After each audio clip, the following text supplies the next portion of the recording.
But I'd rather sit on the floor. I don't like to sit in chairs, if it's okay. Yeah, whatever your wish. So I'll get asana then.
Raman.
Radha Madhava.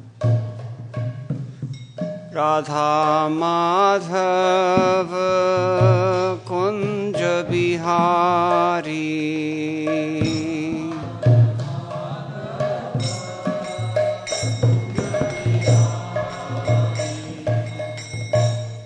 Radha Madhava Kunja Bihari.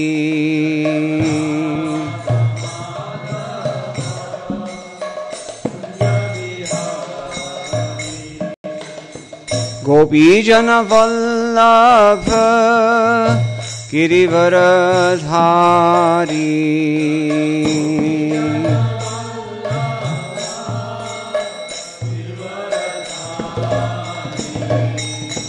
Gopi Jana Vallabha Girivaradhari.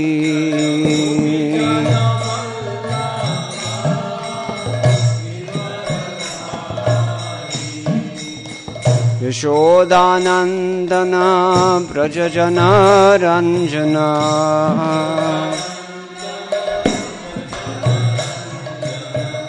Yashodanandana Brajajana Ranjana.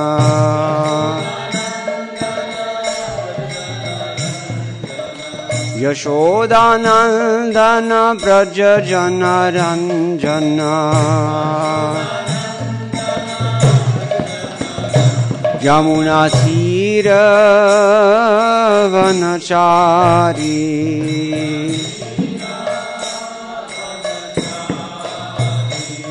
Yamuna Tira Vanachari.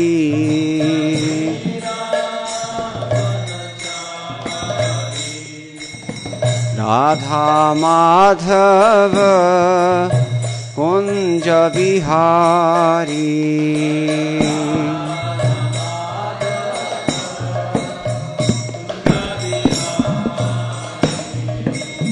Radha Madhava Kunja Bihari.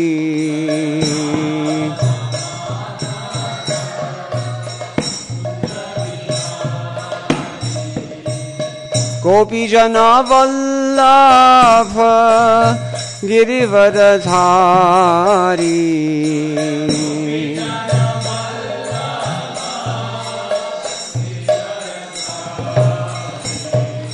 Gopi Jana Vallabha Girivaradhari.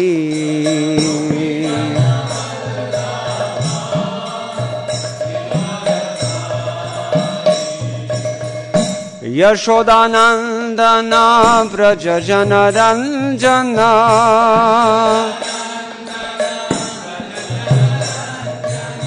Yashodanandana Brajajana Ranjana.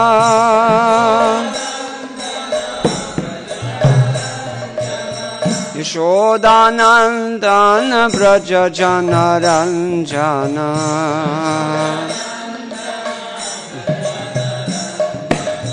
Yashodanandana Brajajana Ranjana. Yamuna Tira Vanachari.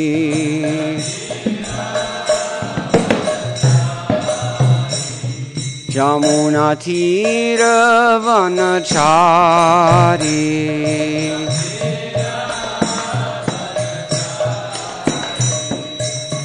Radha Madhava Kunja Bihari.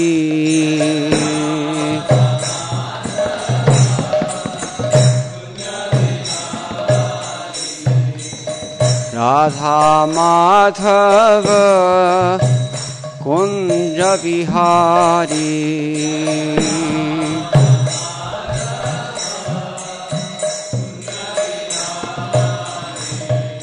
Gopi Jana Vallabha Girivaradhari.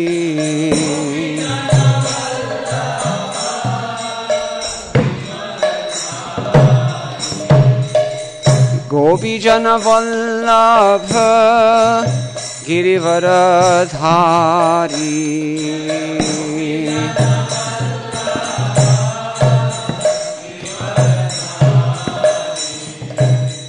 Yashodanandan Vraj जनरंजन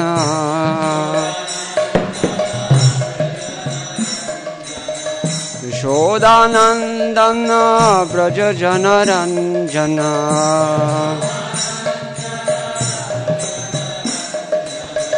यशोदानंदन व्रज जनरंजन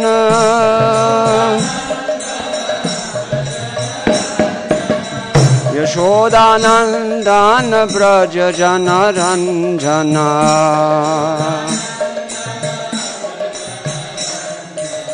यशोदानंदन व्रज जनरंजन यमुना तीर वनचारी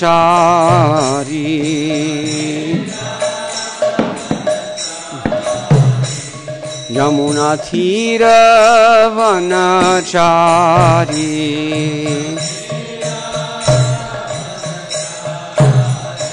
जय राधा माधव कुंज बिहारी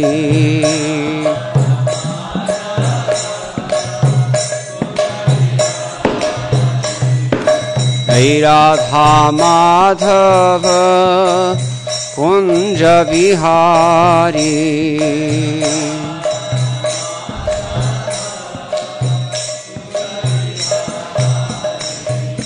गोपी जना वल्लभ गिरिवरधारी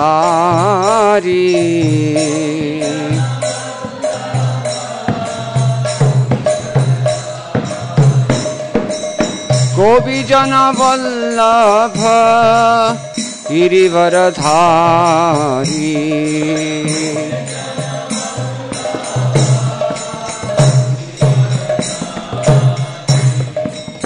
यशोदानंदन व्रज जनरंजन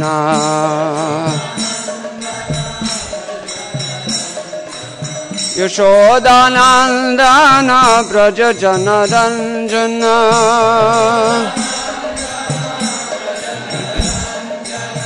यशोदानंदन व्रज जनरंजन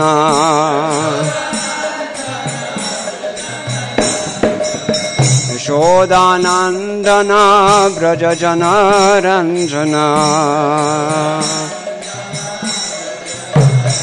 यमुना तीर वनचारी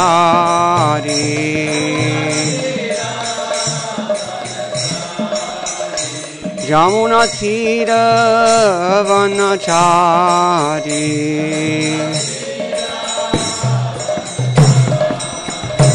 जय राधा माधव कुंज बिहारी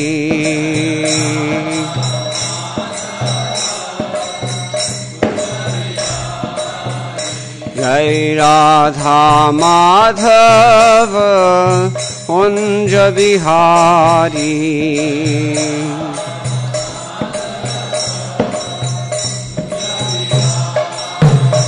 जय राधा माधव कुंज बिहारी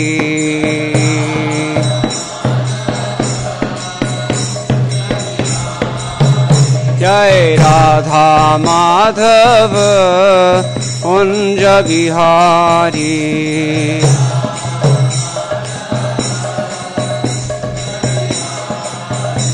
हरे Krishna Krishna Krishna Hare Hare Hare Ram Ram Ram Hare Hare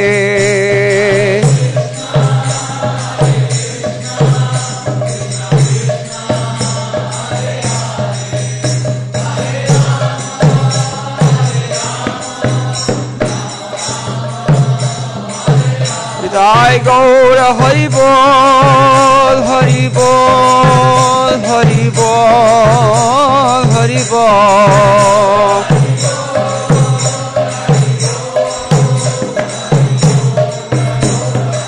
Hare Krishna Krishna Krishna Hare Hare, Hare Ram Ram Ram Hare Hare.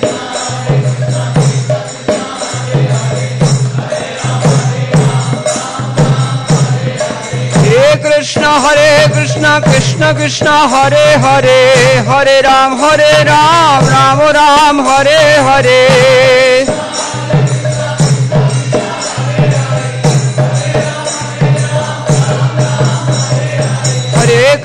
Hare Krishna Krishna Krishna Hare Hare, Hare Ram Ram Ram Hare Hare.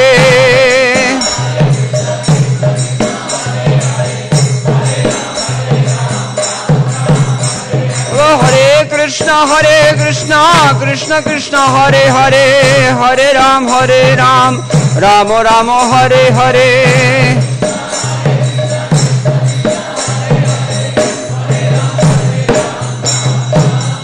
Hari Bol, Hari Bol, Hari Bol, Hari Bol.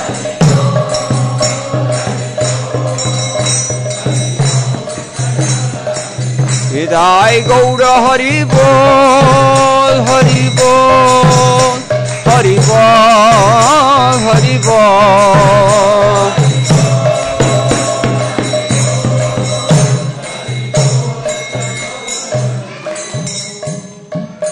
Jai Om Vishnu Pad Param Sarvajagacharya Stotra Srimad Bhakti Vedanta Swami Maharaj Srila Prabhupada Ki Jai.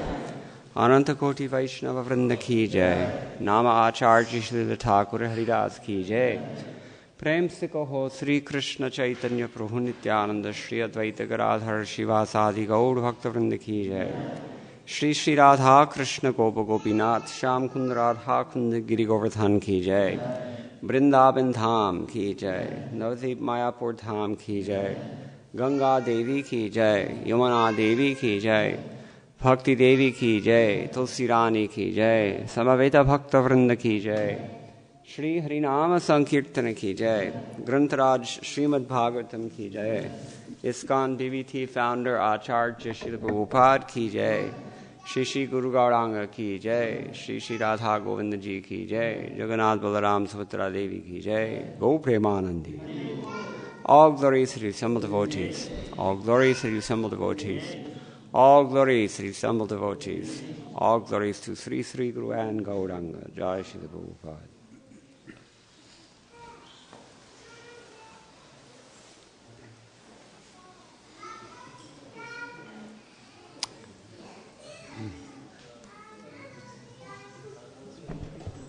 Okay.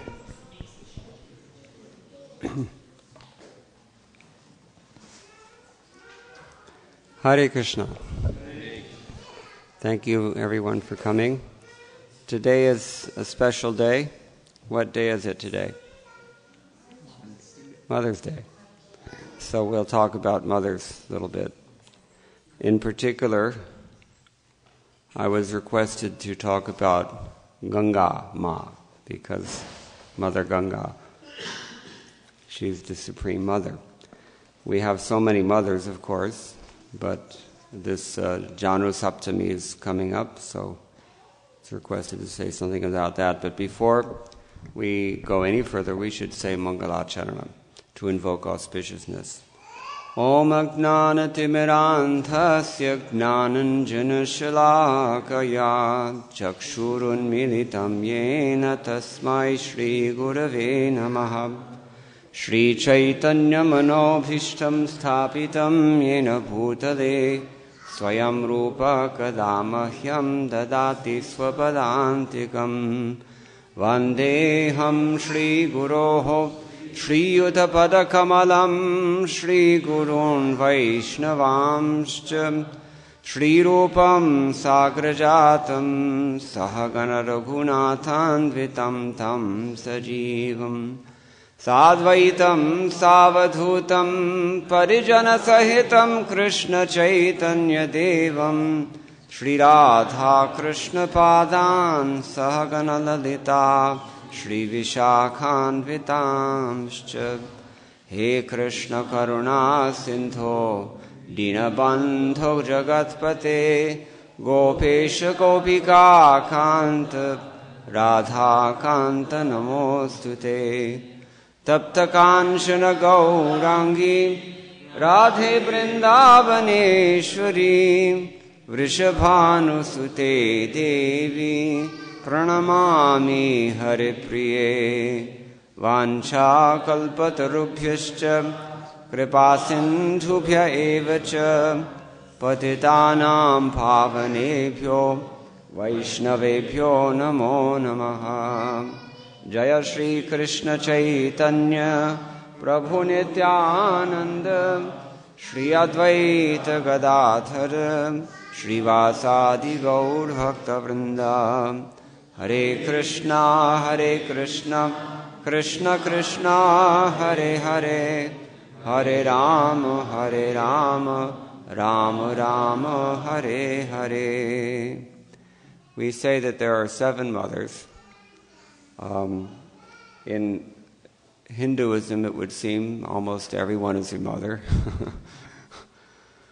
But Mother Ganga is particularly significant. I didn't really have any very solid plan for what to speak about in this regard, but there are some very nice quotes that we find in Srila Prabhupada's books. Throughout his books, he's talked about Ganga in several places. And so among them, in the Srimad Bhagavatam, in the 3rd canto, chapter 5, text number 41, there's a very beautiful verse. The lotus feet of the Lord are by themselves the shelter of all places of pilgrimage. The great clear-minded sages, carried by the wings of the Vedas, always search after the nest of your lotus-like face. Some of them surrender to your lotus feet at every step by taking shelter of the best of the rivers, the Ganges, which can deliver one from all sinful reactions. The Srila Prabhupada's purport here explains, the Paramhamsas are compared to royal swans who make their nests in the petals of the lotus flower. The Lord's transcendental bodily parts are always compared to the lotus flower because in the material world, the lotus flower is the last word in beauty. The most beautiful thing in the world is the Vedas, or Bhagavad Gita, because therein, knowledge is imparted by the Supreme Personality of God Himself. The Paramhamsa makes his nest in the lotus-like face of the Lord and always seeks shelter at his lotus feet, which are reached by the wings of the Vedic wisdom. Since the Lord is the original source of all emanations, intelligent persons, enlightened by Vedic knowledge, seek the shelter of the Lord just as birds who leave the nest again search out the nest to take complete rest. All Vedic knowledge is meant for understanding the Supreme Lord, as stated in Bhagavad Gita. Vedaishta sarvairda hameva vedyaha. Intelligent persons who are like swans take shelter of the Lord by all means and do not hover on the mental plane by fruitlessly speculating on different philosophies. The Lord is so kind that He has spread the river Ganges throughout the universe so that by taking bath in that holy river, everyone can get release from the reactions of sins which occur at every step.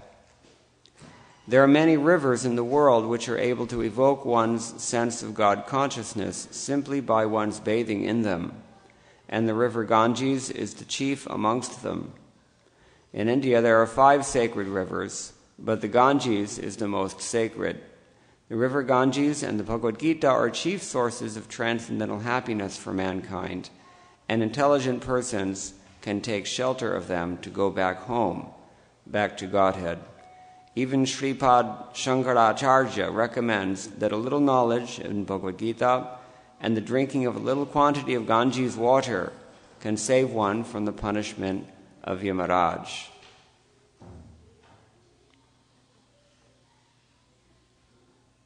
Anyone know that verse? Bhagavad Gita kinchit adhita Ganga jala lave karnika pita Sakritapi yena murari samarsha kriyate yasya yavena na charcha. You don't have to have an interview with Yamaraj.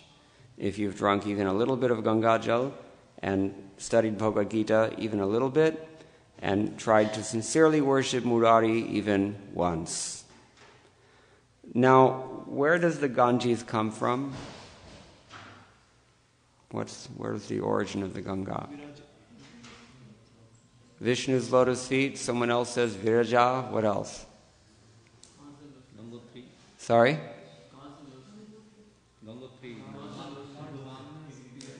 Yeah.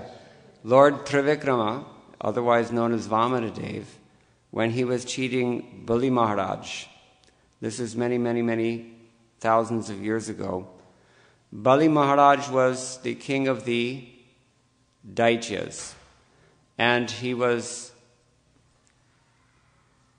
a demon. And he was not really very interested in giving very much to Lord Vishnu. In fact, even his guru, Shukracharya, was also advising him that be careful with this Vishnu. He'll take everything away from you. So people sometimes don't like to worship Vishnu because they know that. So he was doing sacrifice. Even the demons do sacrifice.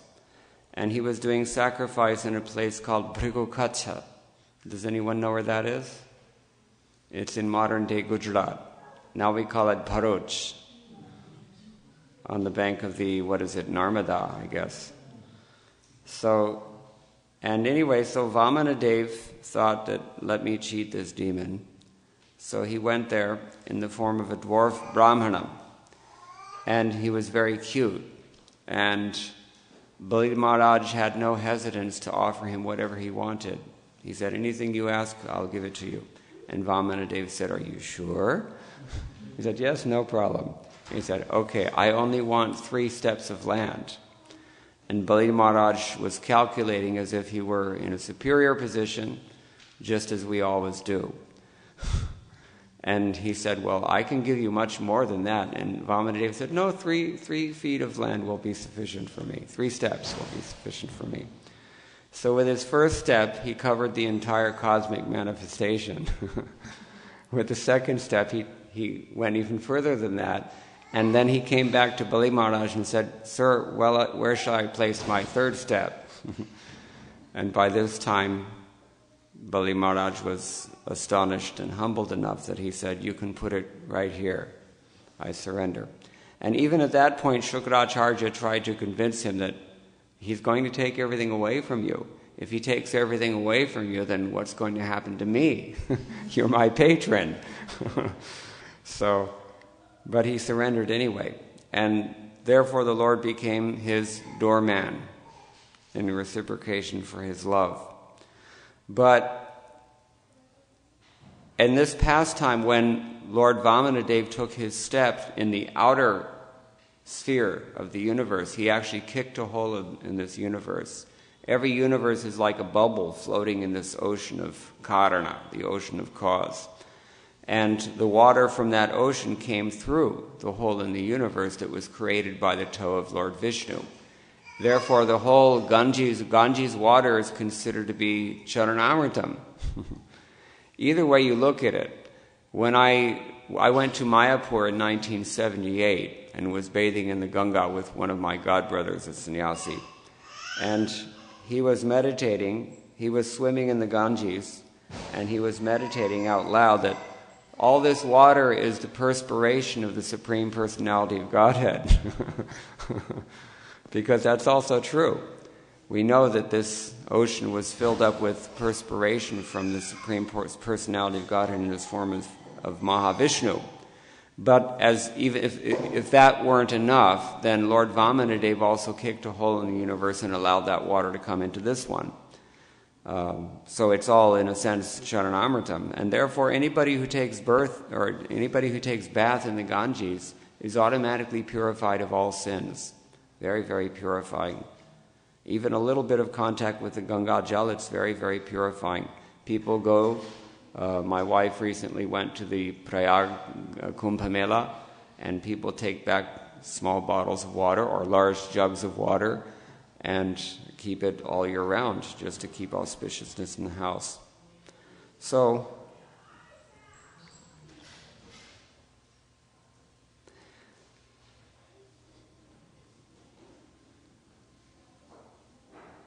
That's the origin of the Ganga. Now, in the third canto, chapter 8, text 5, there's another very nice verse. Svardhunyu udadraihi svajata kalapair upasprashas charanopadhanam padmam yad archanti ahirajakanyaha sapremanana balibhir vararthaha. The sages came from the highest planets down to the river region, to the lower region, through the water of the Ganges, and therefore their hair on their heads was wet. They touched the lotus feet of the Lord, which are worshipped with various paraphernalia by the daughters of the Serpent King when they desire good husbands. Purport: the Ganges water flows directly from the lotus feet of Lord Vishnu, and its course runs from the highest planet of the universe down to the lowest. All through the universe, this Ganga is running. It comes from the higher planetary systems first, then it comes into this planetary system in the Himalayas. If anybody here has ever been to Haridwar or Rishikesh, many people, so you know. At that point, it's called Haridwar, because at that point you can go into the heavenly realm. And Lord Shiva took this water on the crown of his head because there were two conditions long, long ago. Ganga agreed to come to this world to begin with. The agent of that agreement was Lord Vamanadev kicking a hole in the universe. But it was actually, there was a backstory to that as well, which is that when the sons of Sagar Maharaj were incinerated by the angry glance of Kapiladev, they had to be delivered somehow. And so it was decided that the Ganga would come to this world. Bhagirathi, Dilip and his father was Sagar Maharaj, and his son was Bhagirath, I should say. So they wanted to induce the Ganga to come into this planet as well to deliver these 60,000 sons who were incinerated by the angry glance of Kapiladev. Indra had stolen the horse, the victory horse that they sent out to proclaim the sovereignty of their father throughout the universe, but the horse disappeared. And so they were sent to search for this horse, and they found the horse very peacefully tied up to a post in the ashram of Kapila Muni. How did the horse get there? Indra put it there. Sometimes he does this sort of thing. But they made the postulation, they were quick to judge. So let us take note of that. They were quick to judge that this Kapiladev must have stolen the horse. And so they became angry with Kapiladev and broke his meditation. And when his meditation was broken, he just looked at them and burnt them to ashes, all 60,000 of them, right on the spot. So be careful. What is that? Tulasi isa sangsara mein, what is it? Sabse miliya bhai, na jane kis roop mein, Narayan mil jai. The same logic is applicable here, I think. So even though he's not Narayan, but the idea is that you never really know who you're dealing with in this world. So be careful and show respect to all living beings. Anyway, they didn't do that, and at least they taught us by their example what not to do. So they were incinerated, and for that reason they had to be delivered. Now, Bhagirathi, his father, Dilip, was unsuccessful in bringing the Ganga to this world. He was successful in the sense that his mission was ultimately fulfilled, but he wasn't the one to fulfill it. So this is another thing that we can take note of. Sometimes we spend our whole life working very hard, and we don't get what we expect or what we try to get for it, but we do accomplish what we're intended to accomplish, because we're not the primary actor. Someone else is actually acting through us. Or if only our karma is playing itself out according to a preset script that we can't change and have very little say in. But if the Lord himself is working through us, then still his will is being done through our efforts, even if on the face of it they don't seem to be successful. This was the case with Dilip Maharaj. He didn't get what he wanted to get. His sons had to continue that endeavor. And eventually, Bhagirath was successful. He gave the charge of the kingdom to his own sons. He himself went and performed severe austerities for many, many thousands of years on the slopes of the Himalayas, trying to gain the favor of Ganga. Finally, when Ganga Devi was pleased with his efforts, she offered him a benediction. And he said, please come into this world and deliver the souls of this world in the way that you do in the higher planetary systems. And so Ganga was conditional in her agreement. She said, I can do that, but number one, I don't want to take all the reactions of the sinful people who come and bathe, because I know this Martyaloka, it's a very dubious place. And there's a lot of colorful characters here that I don't necessarily really, so that's condition number one. And then the second condition was, anybody remember? Just now I don't. That's right. That I'm going to be coming down, and I'm going to descend into this world with full enthusiasm. And there's not very many people who will be able to contain that. So you have to find some competent person who's able to bear the weight of the pressure of my descent into this world. And that, of course, is Lord Shiva, we see so many pictures of the Ganga coming from his forehead. So it hits his forehead with massive pressure. It gets lost in his jata for a long time. Finally, he releases it. And then the Ganga comes. Therefore, it's called Haridwar. If you're a Vaishnava, you call it Haridwar. If you're a Shaiva, you call it Haridwar. But either way, it works out. So that's the place where Ganga actually appears in this world. And on this planet, according to our sensual perception, Ganga runs a course of maybe 2,000 kilometers, something, right? 2,528, if I'm not mistaken, from Gangotri all the way to Ganga Sagar. Ganga Sagar, that was the place where Kapila Dev was executing his austerities, by the way. Interesting fact. So anyway, Ganga then comes into this world and runs the course from the highest planet down to the lowest. And this Ganga flows directly from the lotus feet of Lord Vishnu.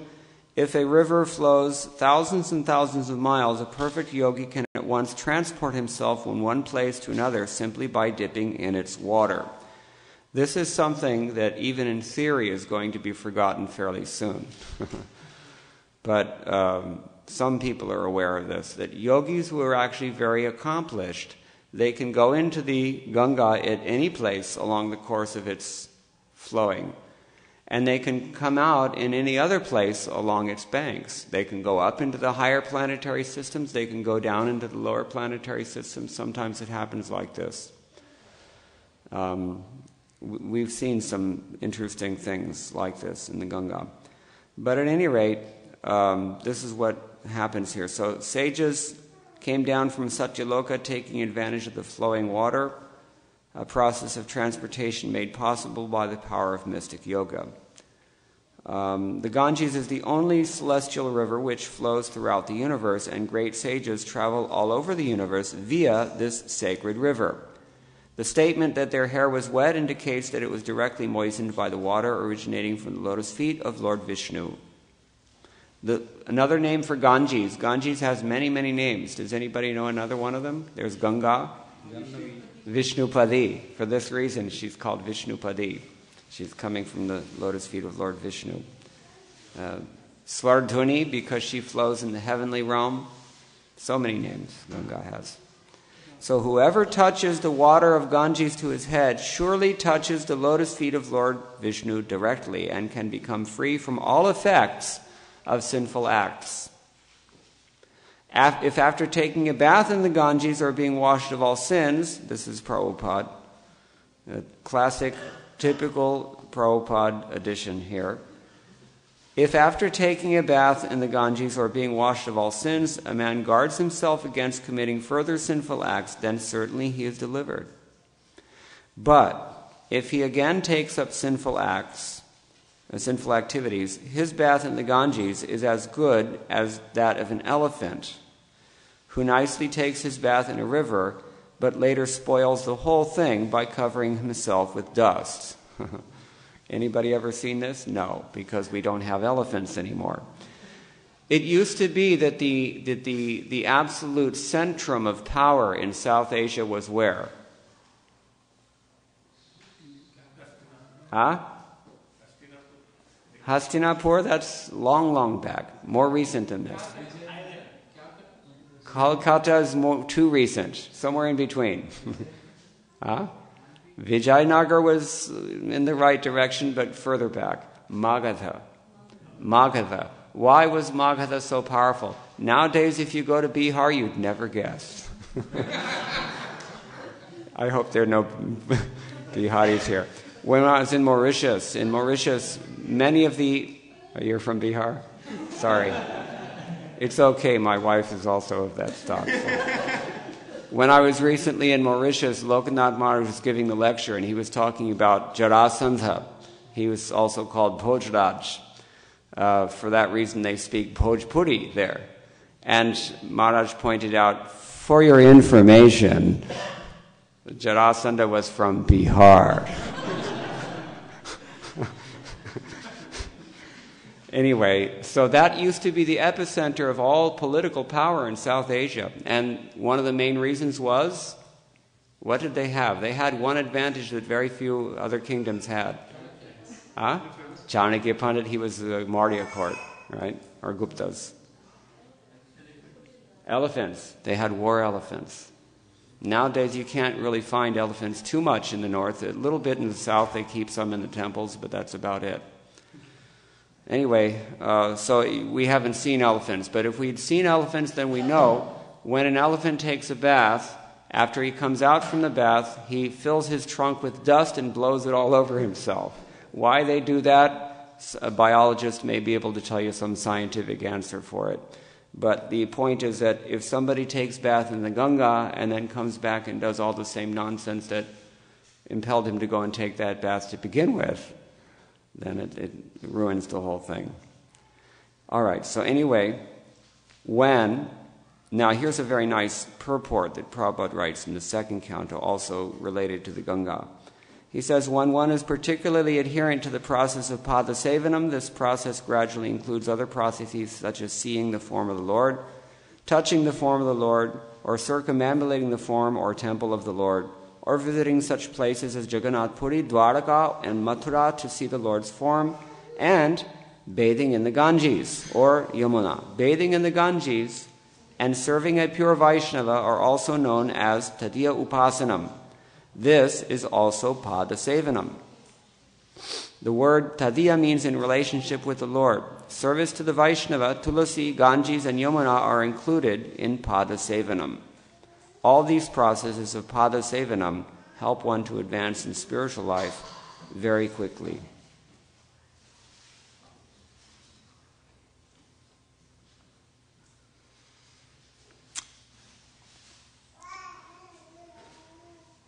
So, Ganges had descended into this world as Vishnupadi. Later on she was given names like Janhavi and Bhagirathi.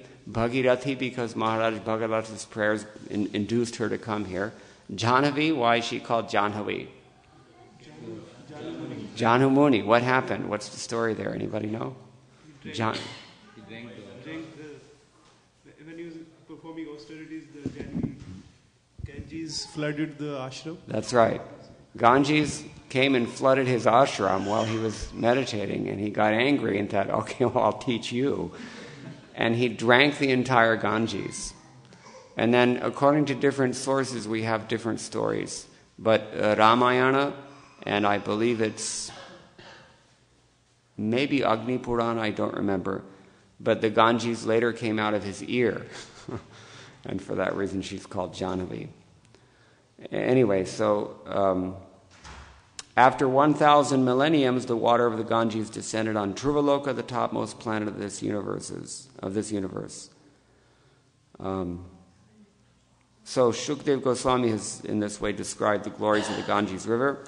The water of the Ganges is called Patita Pavani, the deliverer of all sinful living beings. It's a proven fact that a person who regularly bathes in the Ganges is purified both internally and externally. Externally, his body becomes immune to all kinds of disease, and internally, he gradually develops a devotional attitude towards the Supreme Personality of Godhead. Throughout India, many thousands of people live on the banks of the Ganges, and by regularly bathing in her waters, they are undoubtedly being purified both spiritually and materially. Many sages, including Shankaracharya, have composed prayers in praise of the Ganges, and the land of India itself has become glorious because such rivers as the Ganges, Yamuna, Godavari, Kaveri, Krishna, and Narmada flow there. Anyone living on the land adjacent to these rivers is naturally advanced in spiritual consciousness. If you don't feel like that, then look around. Here in America, we don't have these rivers, and see the difference. See the difference, for example, in how the residents of this country dealt with a Hurricane Katrina, maybe, 10, 15 years ago, and the way that just a few months after that, residents of Mumbai dealt with floods that happened there. Very different reaction. Or, for example, the way that the residents of even Fukushima, Japan, dealt with a nuclear disaster in their backyard. It's a very different reaction. So consciousness is affected by the association that we keep. And that's a very important point. If we associate with water that has flowed from the lotus feet of Lord Vishnu on a regular basis, then the consciousness becomes purified. If we associate with foodstuffs that are cooked by non-devotees, or especially if we're eating sinful things, then the consciousness will be affected.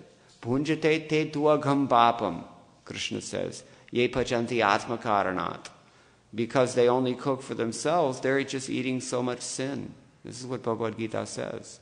Therefore, devotees only eat prasadam, and devotees associate with only pure things, spiritual sounds, spiritual sights, spiritual tastes, spiritual people. Yes, do you have a question or a comment? Can you please clarify for the younger people who don't know what happened in Mumbai, I mean, there was a great flood, and many people were put out of their homes, and it was a great disaster. But by and large, it didn't result in the same kind of riots that we saw in New Orleans, for example, because people's consciousness is by nature a little bit more sattvic and peaceful. And it's because the culture itself conveys, to a large degree, the mood of this spiritual advancement. This civilization of, human civilization really means closer to Dharma, closer to spiritual realization. And to the extent that it's manifest, even on a social level, it can prevent this kind of thing from happening. So that's another topic of another lecture, perhaps. But if possible, one should bathe in the waters of the Ganges or Yamuna, or in the absence of the Ganges and Yamuna, one may bathe in the water of the sea. Here we have that option too, if you dare. Now that brings us to another topic, because we see nowadays that the Yamuna, the Ganga, and even here, the ocean. When I grew up in Los Angeles, my parents used to take me to Point Fermin, near the Long Beach harbor. And we used to watch the seals and even the sea elephants playing in the water there. I don't think that you can see them so much there anymore, because it's different now. There's been a lot of pollution there. Even worse, you can say, is the condition of the Ganga now in terms of pollution. And Yamuna is hundreds of times exceeding the lethal limit set by the government of India for contamination in the water there. And so a person is challenged, a person of faith in particular is challenged at this point. I mentioned the other day that even one of the chief priests in the most esteemed temples in Vrindavan, after 500 years of following this tradition of bathing in the Yamuna, he gave it up because the water is just too contaminated. And it really is contaminated. It's full of all sorts of things. For example, back to the Ganga, especially south of Kanpur, there's a lot of leather industry and releasing chrome into the Ganga there. It's very, very pungent contamination, and a person has to process this. There are different ways that people deal with it. Some people consider, well, the Ganges or the Yamuna, these are goddesses in the form of the river, but they're also transcendental to the pollution here. The Ganga cannot be contaminated. We often hear this thing. In fact, the Ganges will purify another place. Just as an interesting anecdote here, Srila Prabhupada's sister, Pisima, we used to call her, she's no longer in this world, but shortly before she left this world, maybe in the 1980s, my godbrother Bibi Govinda Maharaj, he used to be called Ayodhyapati Prabhu before he took sannyas. He saw Prabhupada's sister was sitting on the back steps of Srila Prabhupada's apartment in Vrindavan. And he saw that when she got up, she took out a small vial and she started sprinkling that on the steps where she was sitting. And his curiosity was piqued by this. And so, with great caution and tremendous respect, he approached her and asked her, what was she doing? And she answered him very gravely. She looked straight in his eyes and said, I'm so sinful and so contaminated that wherever I go, I feel I have the responsibility to try to purify that place behind me by taking this Ganga Jal and pouring it wherever I have sat, because I have this responsibility to the rest of the world. That kind of consciousness, if everybody had in this material world, just think how much better it would be. Anyway, I don't remember how I got on that point, but yeah, the way that we treat the Ganga is very different than that, isn't it? Everyone urinates into the Ganga, or they allow it to go on, indirectly, directly or indirectly. Yamuna as well, it's the same thing. There was a Ganga action plan initiated by Virbhadra Mishra, who is one of the priests in the Sankartamochan temple at Kashi, and also a professor at BHU. And his interest is chiefly religious, but he allied himself with political activists and lawyers and scientists, and they did persuade the government to some degree to actually do something about the pollution in the Ganga. And it was hailed as a great success in some quarters, namely from the industrial and political quarters. So you can guess what that means. The problem is that, these are the very interest groups that are causing a lot of the corruption that ignores this sort of situation. But at any rate, part of that Ganga action plan was to also clean up the Yamuna. And the Yamuna is in a similar state, as I mentioned already. It's the contamination. Well, let me tell you from my own experience. About 2-3 months ago, we went to Brahmanda Ghat in Gokula. And it was one of the places that Srila Prabhupada used to bathe in the Yamuna, because it's one of the nicest places to bathe in the Yamuna, or at least it used to be. When I went this time, I saw that the entire shoreline of the Yamuna was lined with plastic bags and, this green faded plastic bags that are ubiquitous now in India. As if the Indians never quite got used to the transition from leaf plates to plastic bags and assumed that you could just treat the plastic bags in the same way that you treat the biodegradable leaf plates that they used to use. At any rate, now they're clogging up all the rivers, but that wasn't really the striking thing. The most striking thing that I witnessed was that the entire surface of the whole table of water flowing downstream there in the Yamuna was covered with soap suds about 12 inches high. Just a shocking sight to see. And if you go there right now, if you take a plane tonight and see it tomorrow morning, it will be there. That's the condition of the Yamuna right now. And there's a reason for that. I mentioned it the other day. Once Yamuna leaves the Himalayas, she begins to become contaminated at Yamunanagar, where there's a lot of industrial plants and facilities there. But the important thing is that 90% of the water from the Yamuna is taken out as soon as she leaves the foothills of the Himalayas and distributed to the Punjab or into UP for irrigation. 10% of the water left goes to Delhi. And what happens when it gets to Delhi? You can guess. 100% of that 10% goes into Delhi and comes out of Delhi in another form. Either it has been processed through a human body by that point, or it has been processed by a factory at that point, but none of it is pure water. And at Okhla Barrage, it's released back into the basin of the Yamuna, and that's what flows down into Krishna's holy land of Vrindavan Dham. And that's what you see floating past you if you go to Brahmanda Ghat to try to take a bath in the Yamuna, but hardly anyone will do so anymore. So one is challenged, one's faith is challenged when he sees this sort of thing. How are we going to process this? Some people take an entirely transcendent view of the Yamuna, that she's in a sacrosanct condition, can never be polluted by anything, and there's some sort of transcendental Yamuna other than this filthy water that we're looking at. Other people say, well, yes, she's pure and the goddess is manifest in the form of the water, but there's a limit to how much she's going to tolerate. And perhaps her anger comes back in the form of all the diseases that people are getting who live on the bank of the Yamuna there. They have a name for this particular hot zone in between Delhi and before it gets to the Chambal River.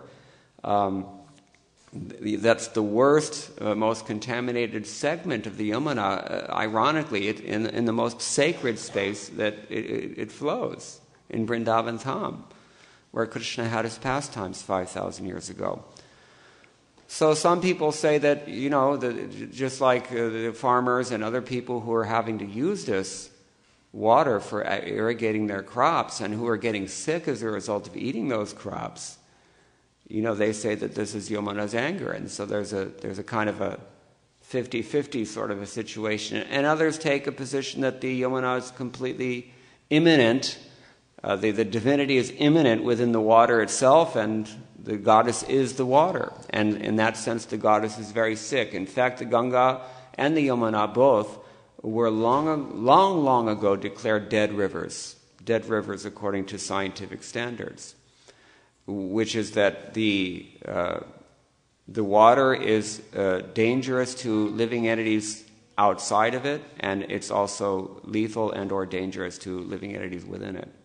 Used to be that you could find many turtles in the Yamuna, not so much anymore. The day will come, we have similar problems in the Western Hemisphere. The day will come when skeptics look back at the books that we've written here and now, and they'll actually debate amongst themselves as to whether or not there was ever such a fanciful creature as this mythological thing that they used to call amphibians. Just in exactly the same way that we wonder, well, does Ganga really ride on a makara, and is there such a thing? Think about it. So the selfishness that impels people to exploit their own mother, this is the theme of today's lecture. Srivats Goswami, this priest from Vrindavan that I mentioned earlier, he used the most strong terms imaginable. People rape and pillage and kill their own mother. This is the way that these rivers in India, and there are very few places, I think, in the world where rivers are so revered as they are in India. And yet, the most polluted river in the world is, you know what? Mother Ganga. So we should think about this on a day like today, how we treat our mother, because what does a mother do? She gives and she gives and she gives and she gives. And even if the child, every mother, how many mothers are in this room? You don't have to raise your hand, but you know that even when the children, my mother told me once, she had 3 boys going at once, all around the same age. And she used to set us 3 in a row and give us our breakfast, oatmeal.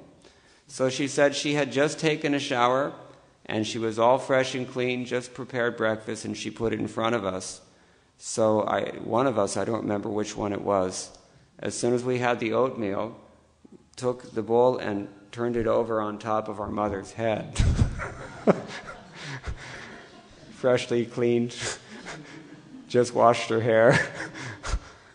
So even when children do this to the mother is going to tolerate. And, but again, there are those who question, how much will she tolerate? This is something maybe each of us has to process on our own, in our own way, but at least we should be aware of the situation. And we should recognize what it is that causes such a disturbed situation. It is this crystallized, hardcore selfishness that is nourished and engendered and encouraged at every step in the modern civilization in which we're living. Highly concentrated materialism. It empowers one to ignore the personality of the river. It automatically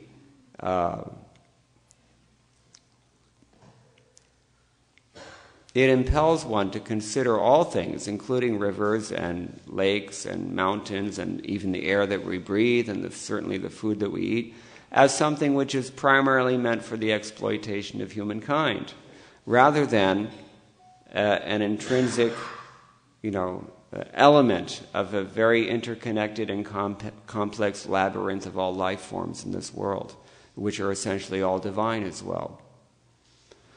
So on Mother's Day, therefore in Hinduism, we have this very prominent concept that any respectable feminine entity is called mother, because the mother is the most, how can you cannot get anything more giving and more pure and more holy than a person's mother. Srila Prabhupada used to say that there is not really any real love in this material world because real love is a spiritual thing.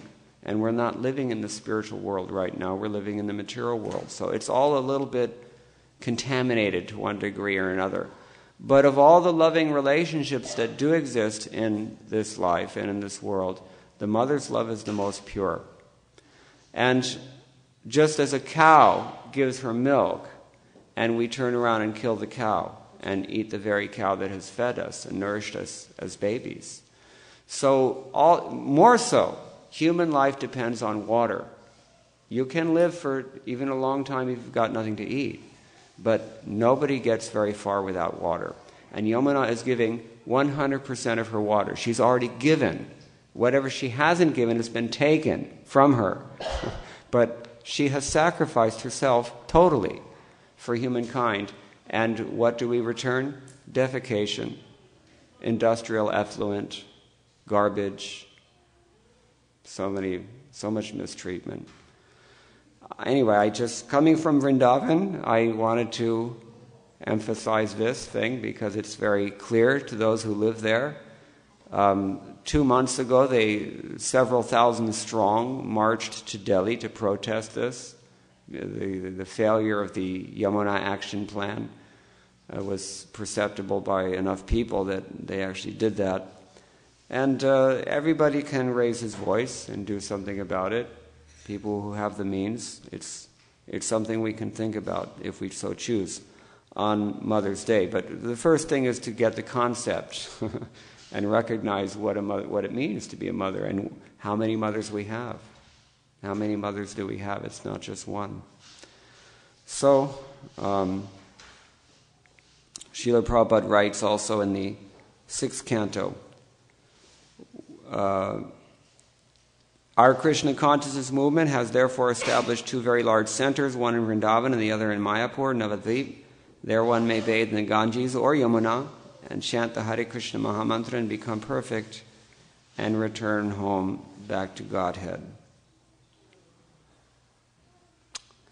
In the 3rd canto, there's a nice purport where Prabhupada says something one of his sentences is very striking. He says, Ganges water is so pure that it can purify even the asses and cows. But anyone who, disregarding the pure Ganges, wishes to be purified instead by the filthy water flowing in a drain cannot be successful. So what happens when we turn the Ganga into a drain?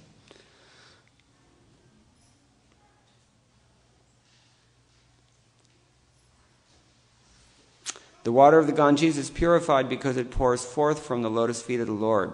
Similarly, Bhagavad Gita is as good as the water of the Ganges because it is spoken from the mouth of the Supreme Lord. And so it is with any topic on the pastimes of the Lord or the characteristics of his transcendental activities. The Lord is absolute. There is no difference between his words, his perspiration, we've already discussed that, or his pastimes, the water of the Ganges, the narration of his pastimes, or the words spoken by him are all on the absolute platform, and thus taking shelter of any one of them is equally good.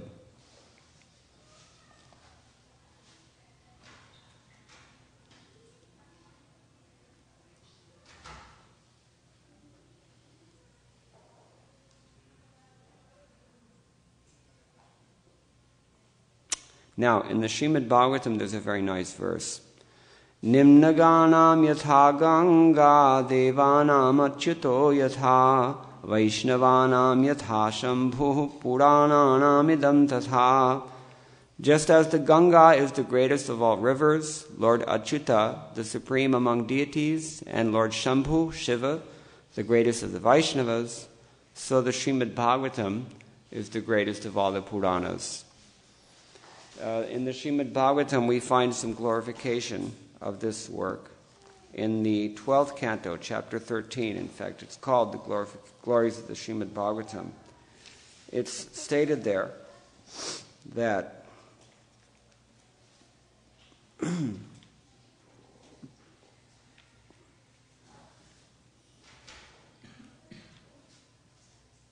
from the beginning to the end, the Srimad Bhagavatam is full of narrations that encourage renunciation of material life, as well as nectarian accounts of Lord Hari's transcendental pastimes, which give ecstasy to the saintly devotees and demigods.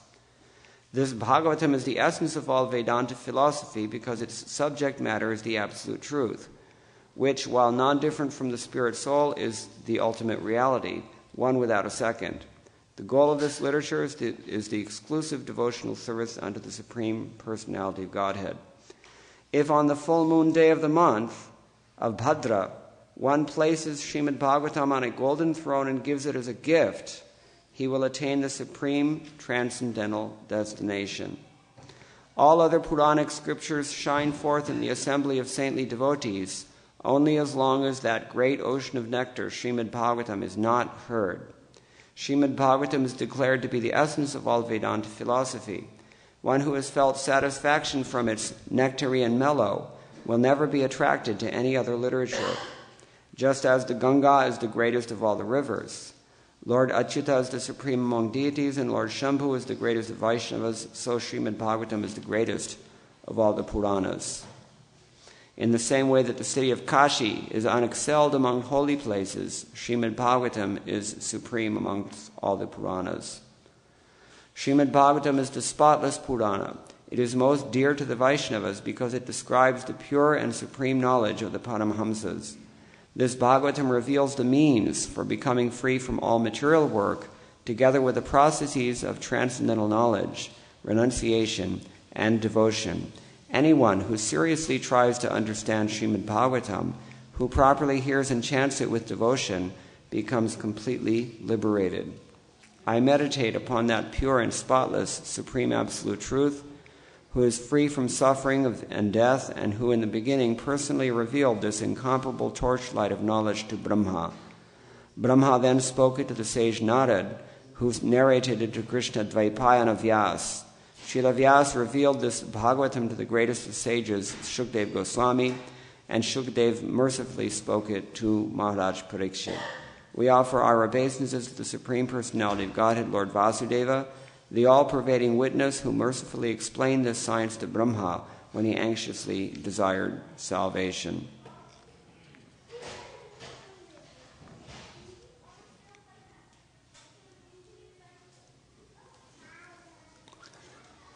How many people have read Srimad Bhagavatam? Raise your hand if you've read the Srimad Bhagavatam. I see 4 hands, 4.5 hands. In all the teachings of the Vedas, you have the philosophical gist of those teachings in the form of Vedanta. Vyasadeva who has authored most of the Vedic literature, he has summarized the teachings of all the Upanishads in the form of Vedanta Sutra, also called Brahma Sutra. And Vyasadeva wrote his own commentary on that Vedanta Sutra, and that commentary of Vedanta Sutra is called Srimad Bhagavatam. So the Srimad Bhagavatam really is the crème de la crème of all the teachings of the Vedas. And in particular, it teaches pure devotional service. In the beginning of the Srimad Bhagavatam, it mentions this, that any kind of materially motivated religion, such as we see in all religions worldwide, it's actually kicked out of the Bhagavatam from the very outset, and only pure, transcendental, and eternal topics are allowed to shine through its pages. Those topics happen to be topics of devotional service to the Supreme Lord, known as Vishnu or Vasudeva or Krishna. So the Srimad Bhagavatam is not only very pleasing to the ear, because the poetic content of Srimad Bhagavatam is far and above that of all the other Puranas. I know because I've read them. Vishnu Purana is a very good example of the simple Sanskrit that you will find throughout the Puranas, very basic.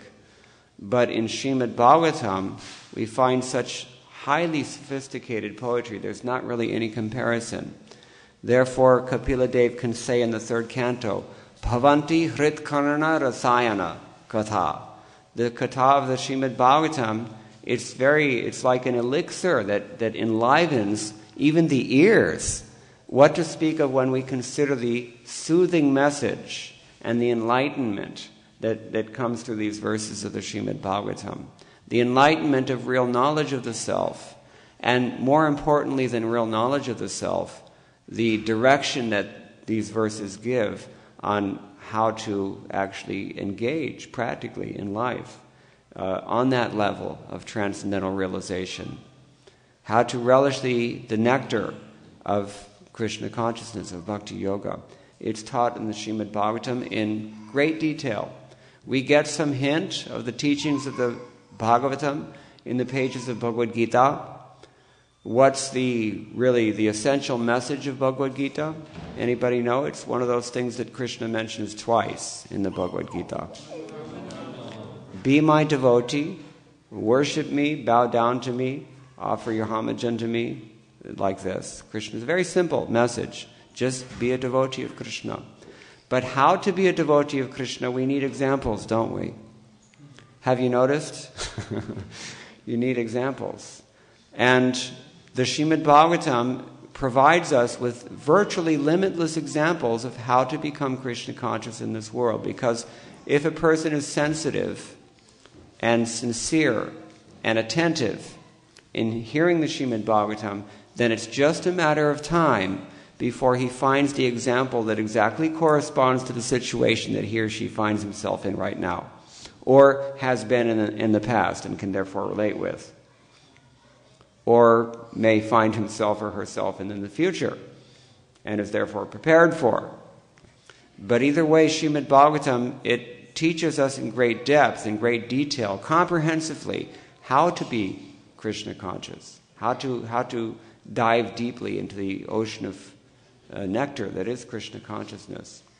And the content of Srimad Bhagavatam is, for the last 500 years at least, been developed even further by so many Smriti literatures, Vaishnava acharyas, not only in the Gaudiya Vaishnava Sampradaya, but in others as well. Very, very famous book, Srimad Bhagavatam. So we encourage everyone to dive deep into drink the nectar of the Srimad Bhagavatam.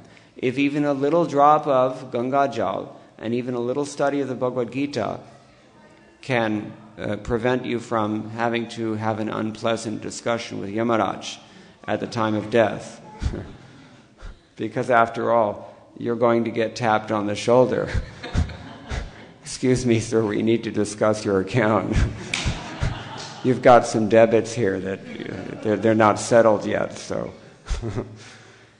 This is what happens. I mean, the world is like that for everything that we do in life, and who can stop doing? Who can sit still in life? Everybody has to act, but everything that we do, it's going to create a certain kind of reaction. And they're not always very pleasant because it's natural to sin at every step, especially when the association that we're socialized in gives us practically no hint of any other alternative. That's the most unfortunate thing. So, Srimad Bhagavatam, Bhagavad Gita, they allow us to pursue that alternative.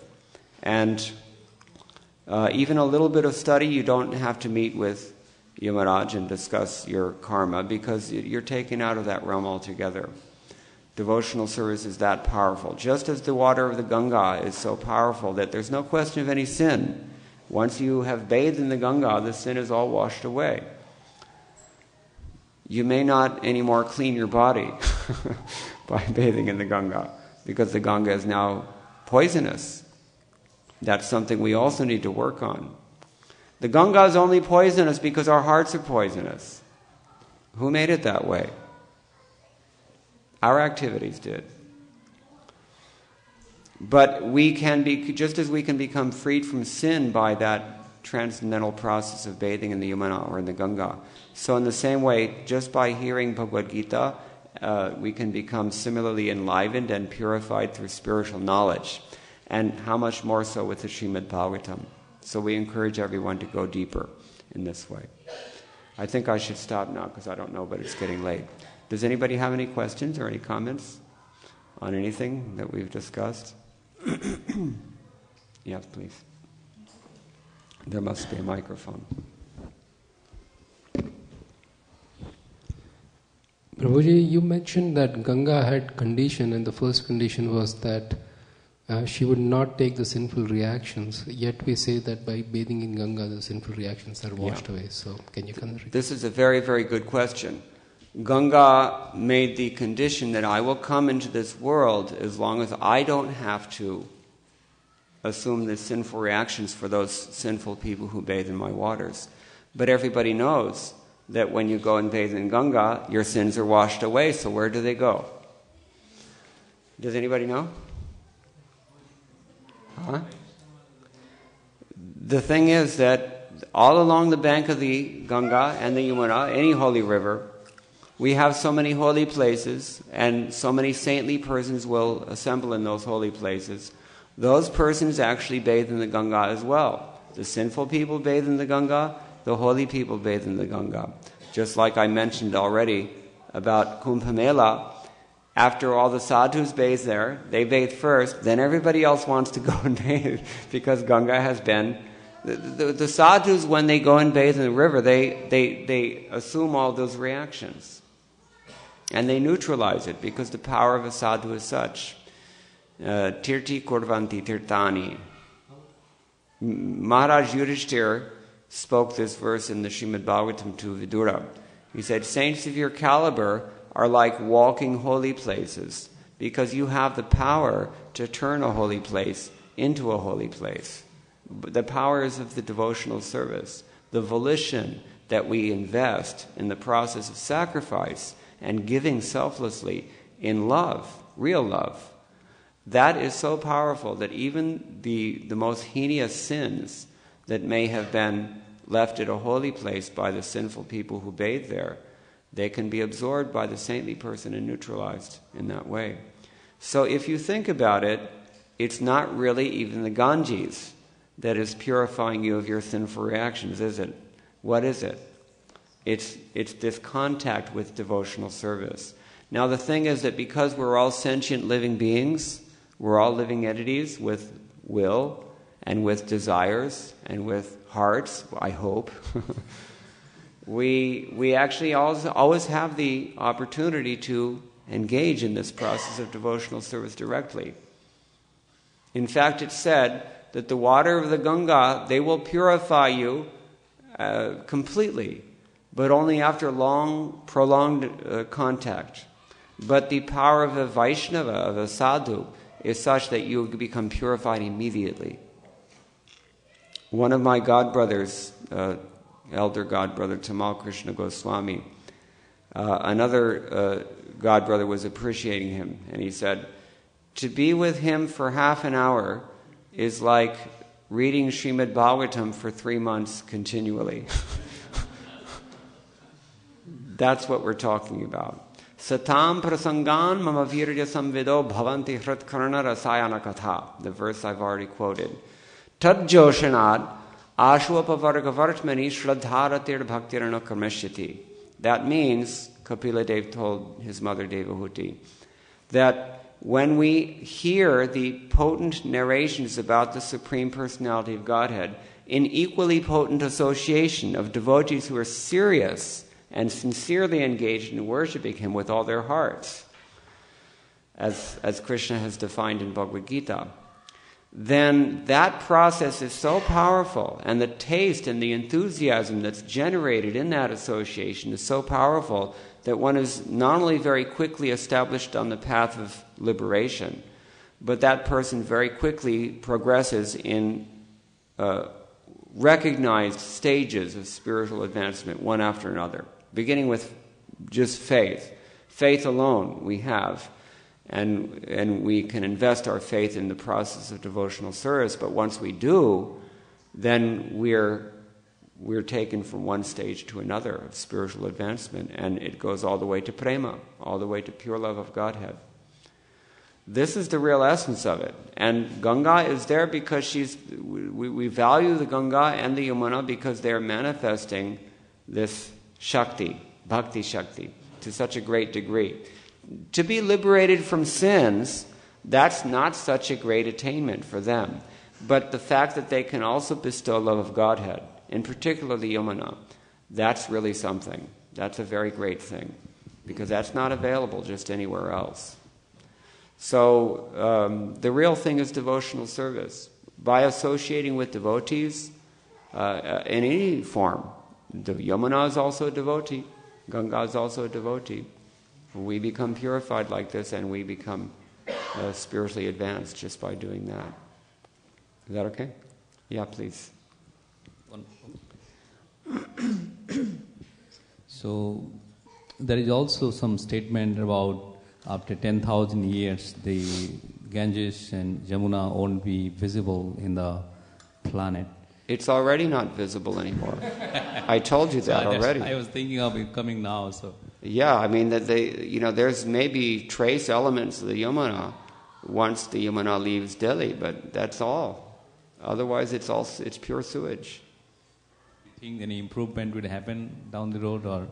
Well, it depends on who you ask, and what their motives are for giving the answers that they give. But in general, the Ganga Action Plan has not really been so highly touted outside of government and industrial circles.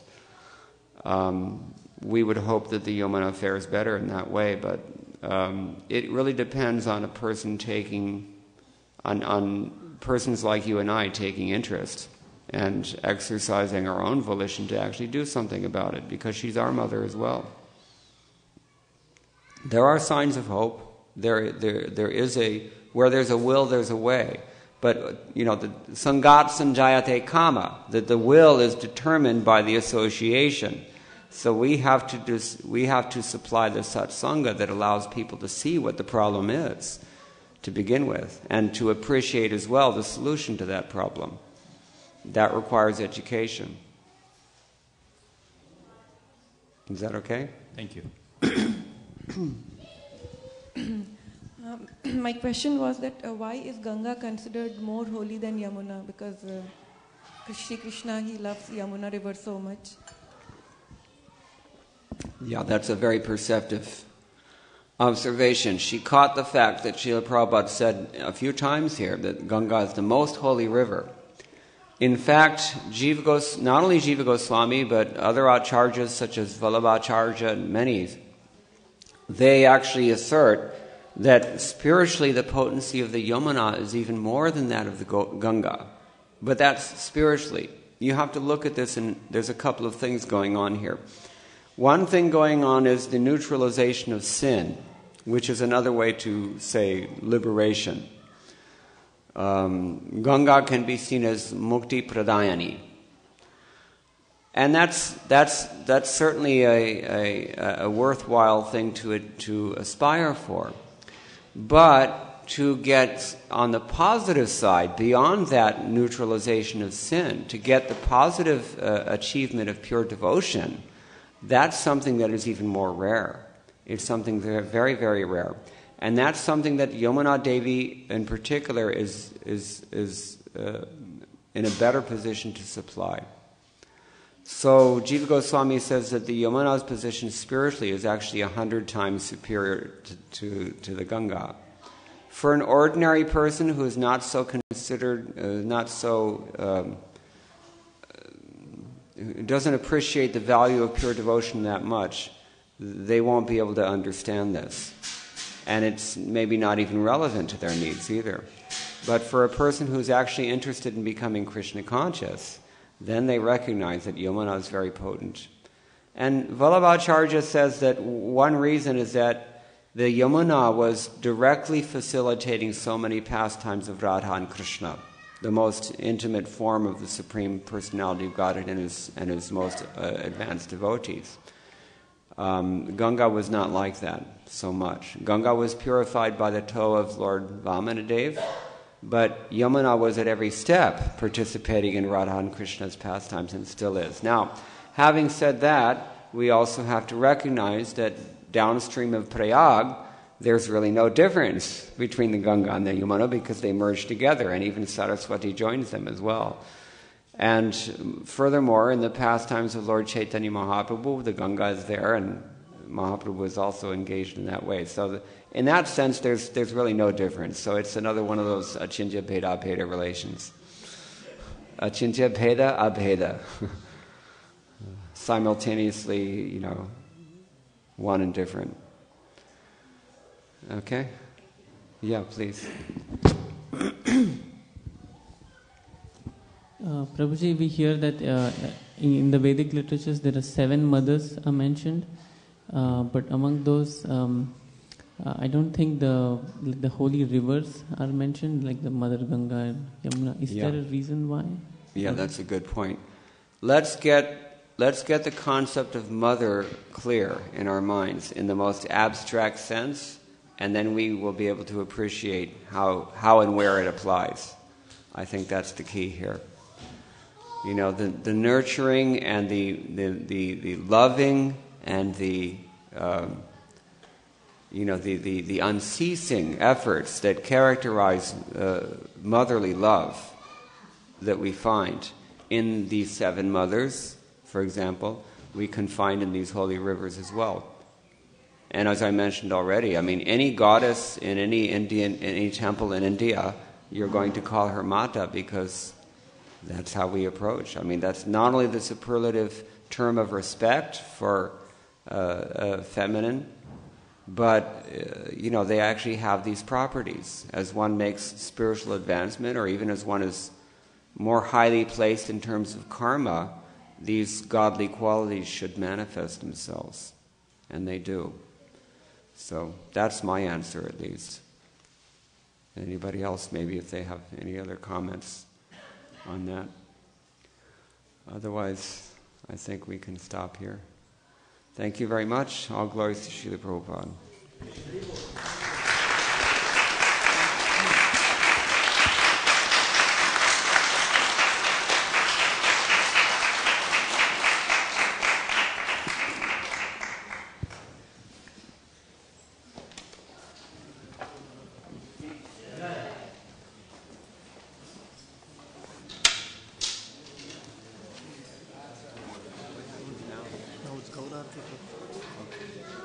What do I do? Would you please lead the kirtan? Okay. Can somebody keep an eye on this carefully? I can keep it. Excellent. Last. Thank you. Last one.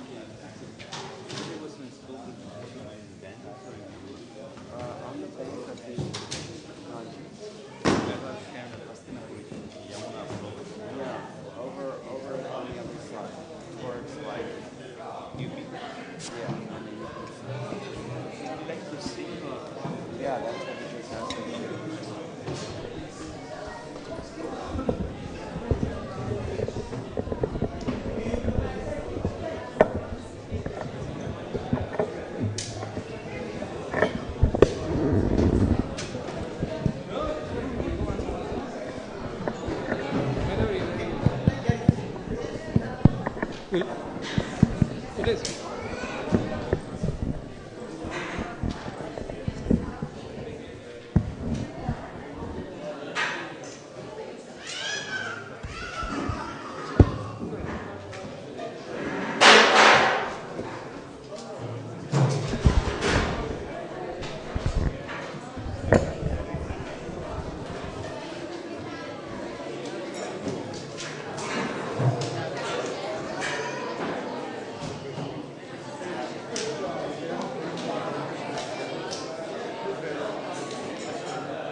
Iva Jaya Jaya Gaura Chande Arati Ka Shobha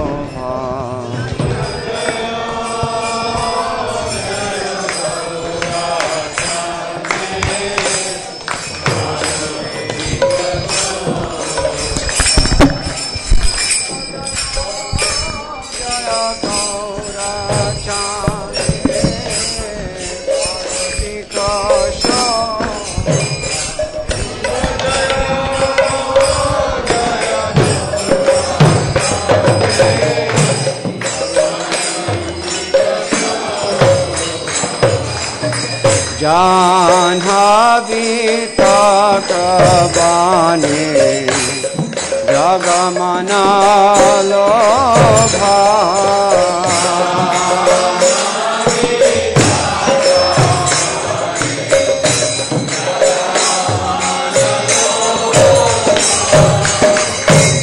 Janhavi Takabane Jaga Jana Mana Lobha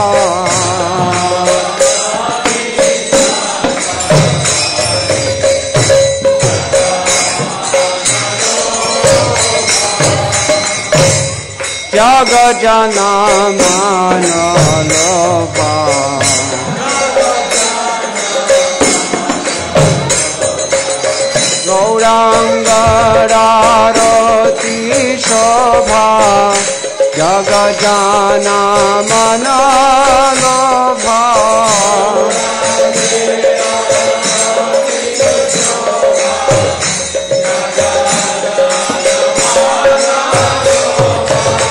Gaurange Rarati Shobha Jaga Jana Mana Lobha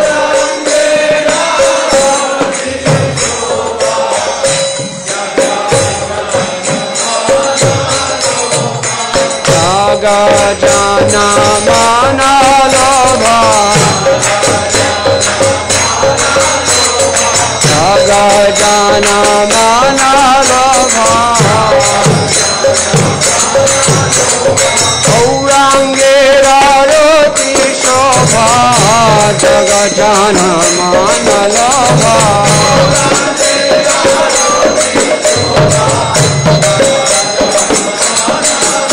Gaurange Rarati Shobha Jaga Jana Mana Lobha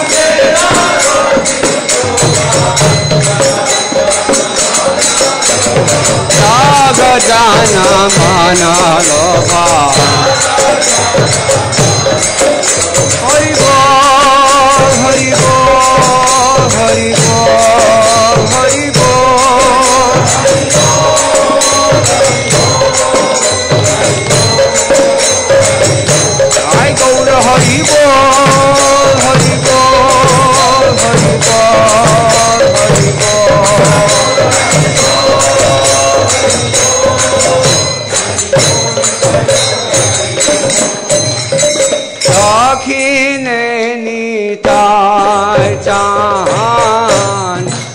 वामे गदाधार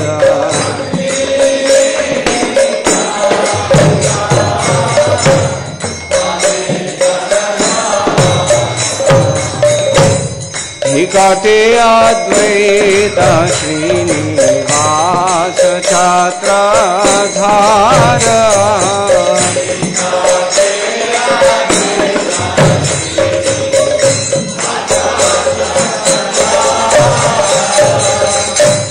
घोषिया थे गौरचान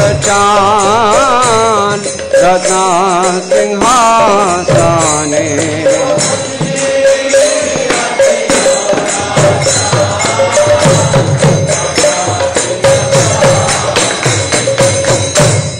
आरती करेन ब्रह्मा हरिदेव गाने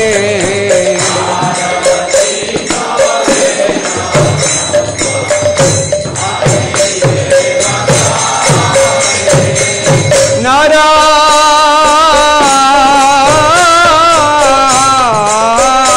हरि हरि करी चामर धुलाय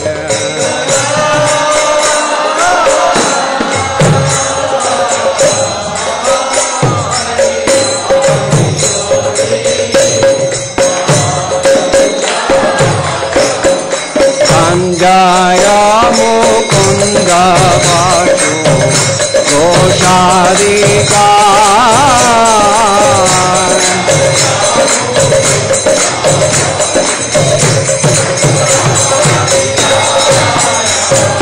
शंख बाजे घंटा बाजे बाजे करताल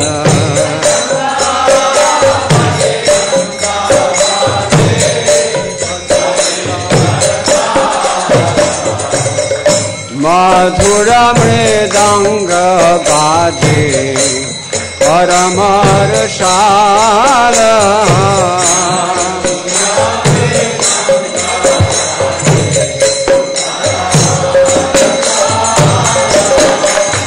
शंख बाजे घंटा बाजे मधुर मधुर मधुर बाजे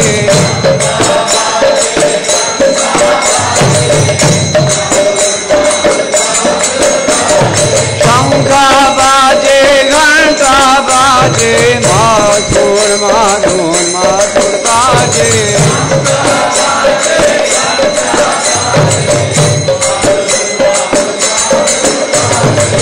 शंख बाजे घंटा बाजे मधुर मधुर मधुर बाजे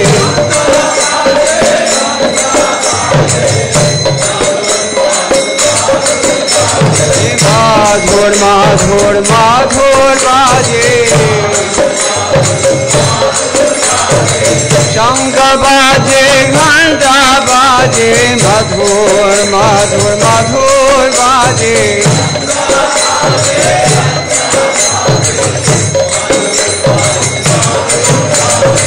शंख बाजे घंटा बाजे मधुर मधुर मधुर बाजे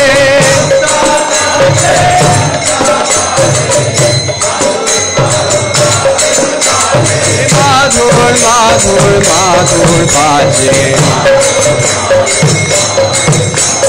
मधुर मधुर मधुर बाजे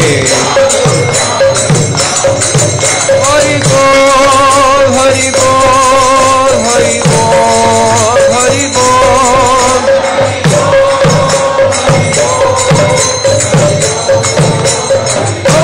निताय गौर हरि बोल हरि बोल हरि बोल हरि बोल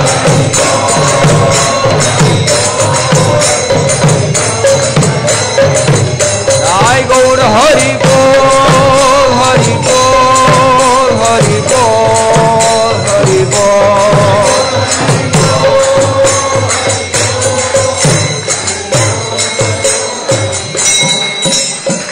बाहो कोटि चंद्र जिनी वदन उज्ज्वल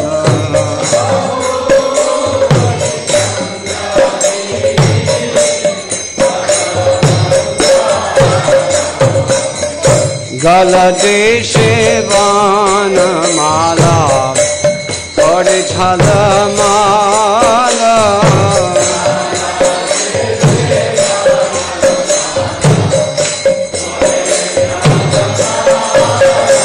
शिवा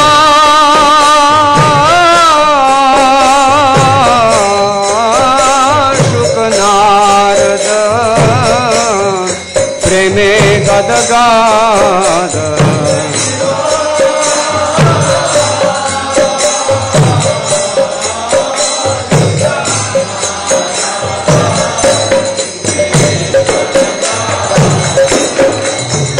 भक्ति विनोद देखे गौरार संवाद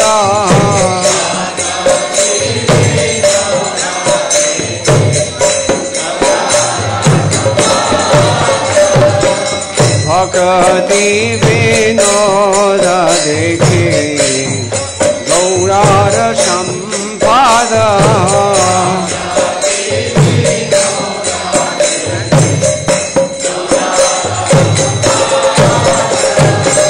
नमो विष्णुपदाय कृष्णप्रेष्ठाय भूतले श्रीमते भक्तिवेदान्त स्वामिनिधि नामिने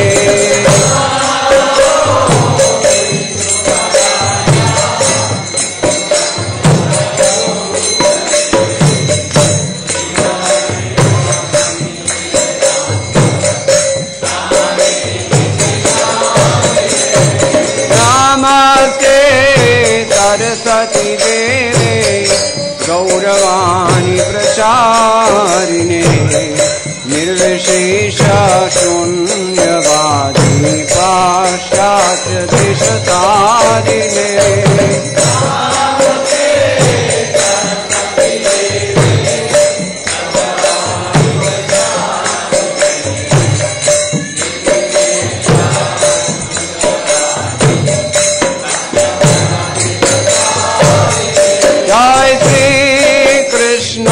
चैतन्य प्रभु नित्यानंद श्री अद्वैत गदाधर शिवासादि गौर भक्तवृंद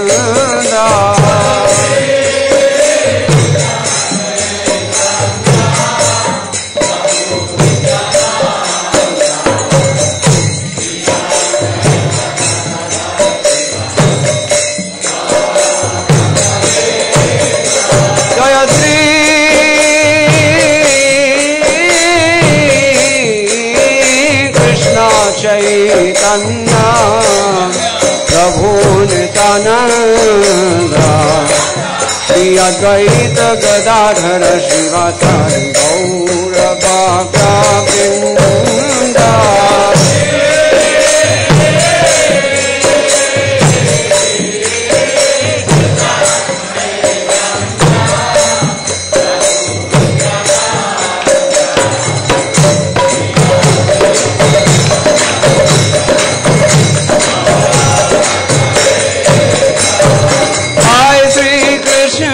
चैतन्य प्रभु नित्यानंद श्री अद्वैत गदाधर शिवासादि गौर भक्तवृंद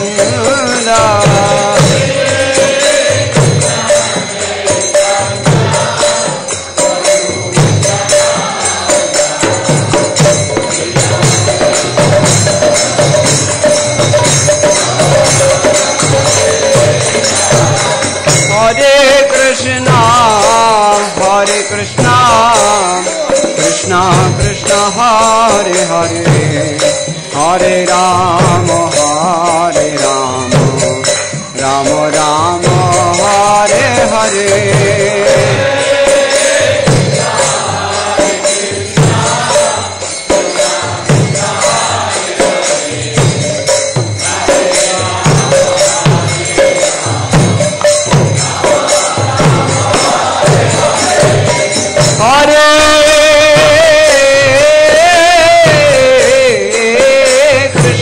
Hare Krishna, Hare Rama, Hare Rama, Rama Rama, Hare Hare.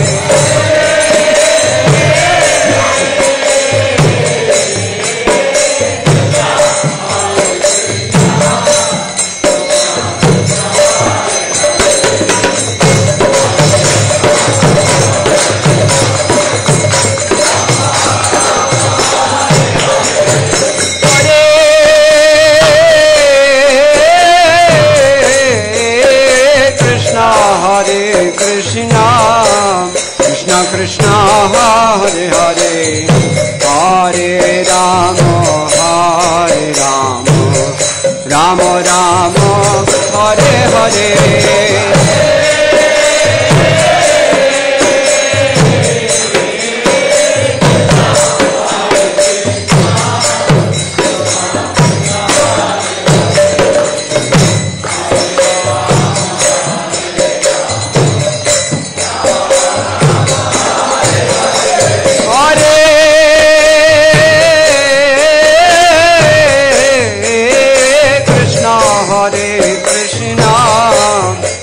Krishna Hare Hare, Hare Rama, Hare Rama, Rama Rama, Hare Hare.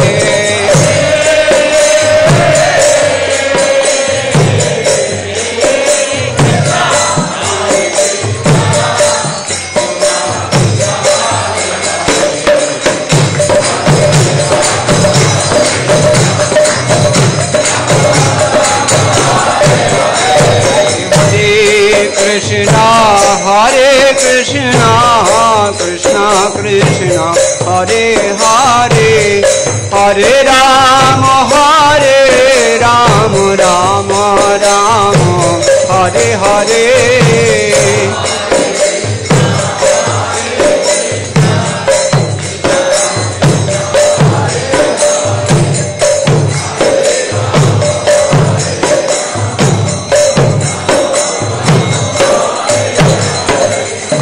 Hare Krishna, Hare Krishna, Krishna Krishna, Hare Hare, Hare Rama, Hare Rama, Rama Rama, Hare Hare.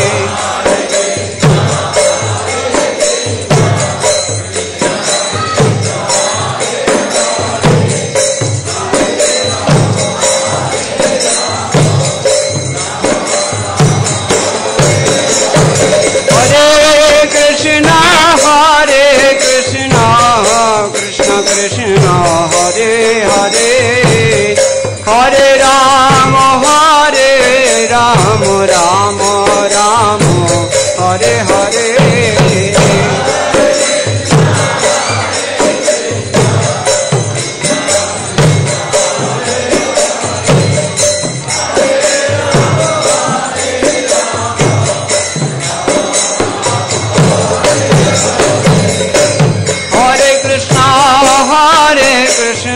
Krishna Krishna, Hare Hare, Hare Rama, Hare Rama, Rama Rama, Hare Hare.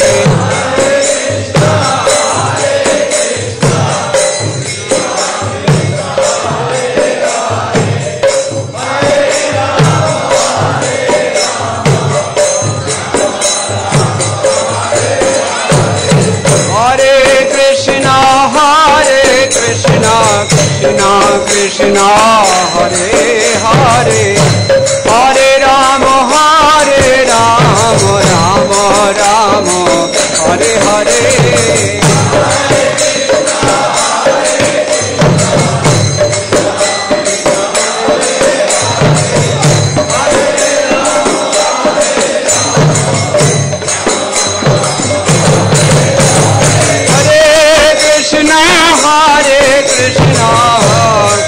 Krishna, Hare Hare,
Hare Krishna, Krishna Krishna Hare Hare, Hare Ram, Ram Ram, Hare Hare.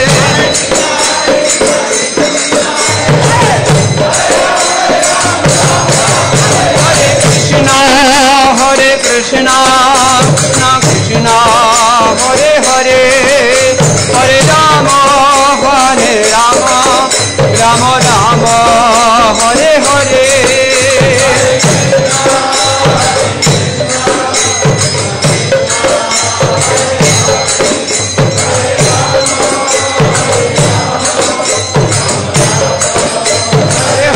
Hare Krishna, Krishna Krishna, Hare Hare, Hare Ram, Rama Rama, Hare Hare.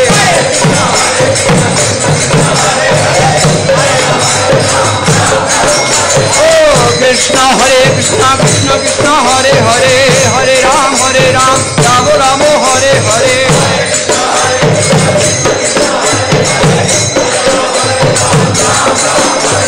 Hare Krishna, Krishna Krishna, Hare Hare, Hare Ram, Rama Rama, Hare Hare.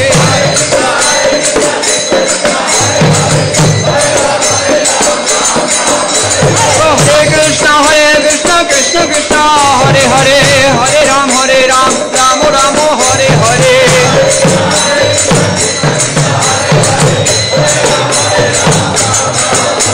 Hare Krishna, Krishna Krishna, Hare Hare, Hare Ram, Rama Rama, Hare Hare.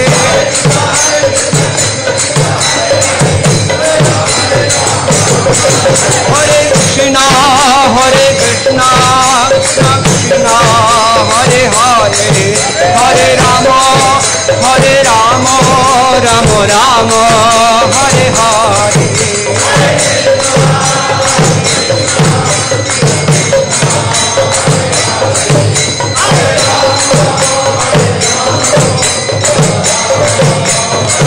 Jai Gaur Hari Bol, Hari Bol, Hari Bol, Hari Bol.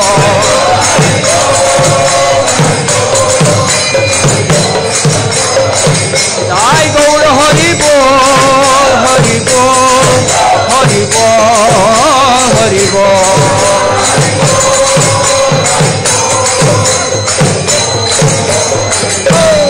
Jai Gaur Hari Bol, Hari Bol, Hari Bol, Gaur Hari Bol.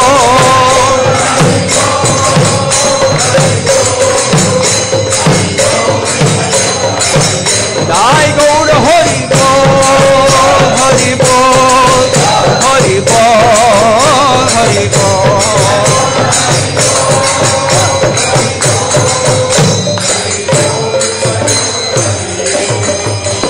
Hariharaj Nama Krishna Yadavaya Nama.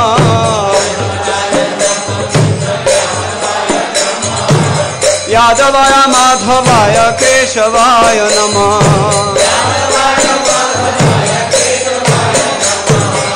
Gopal Govinda Ram Sri Madhusudan.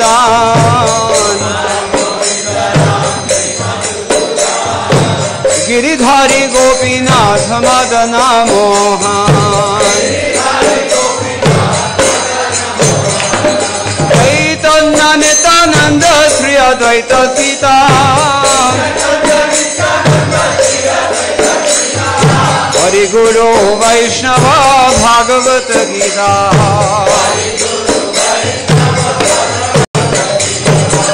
Virup Sanatana Bhatta Raghunath. Marshi Jiva Gopal Bhatta Das Raghunath. Hare Krishna, Krishna Krishna, Hare Hare, Hare Ram, Rama Rama, Hare Hare.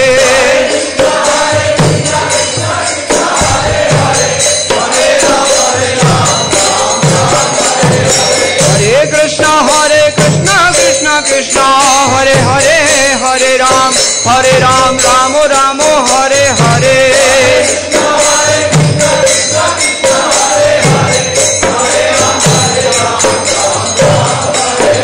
Hare Krishna, Krishna Krishna Krishna Hare Hare Hare Ram Ram Ram Hare Hare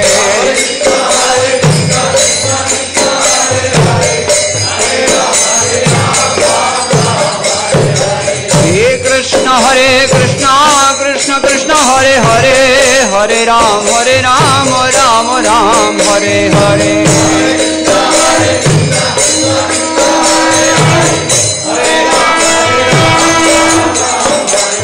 Hare Krishna Krishna Krishna Hare Hare Hare Ram Ram Hare Hare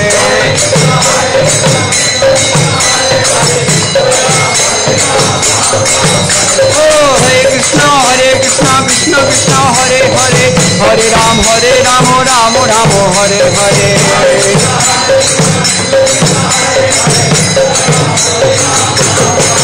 Hari Bol Hari Bol Hari Bol Hari Bol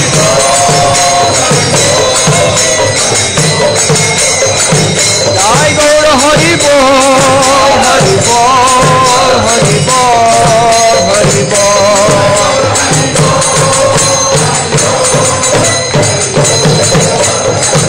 Jai Jai Prabhupada Prabhupada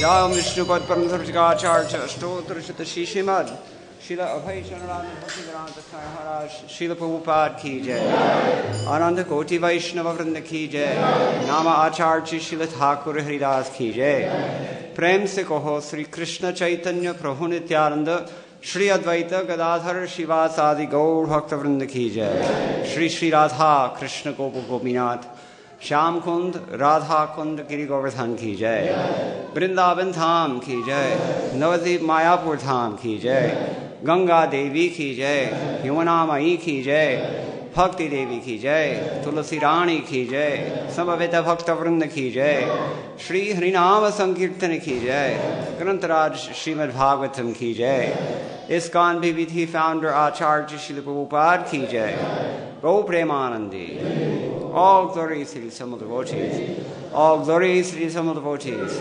All glories to the assembled devotees. All glories to Sri Sri Guru and Gauranga. Jai Srila Prabhupada.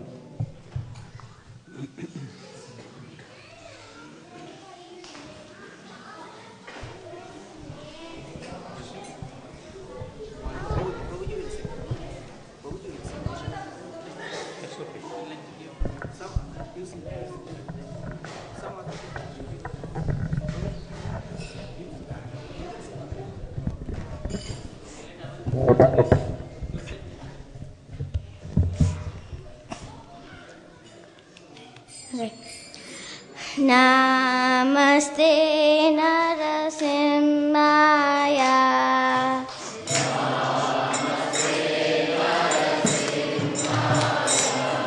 Pralada Lada Daine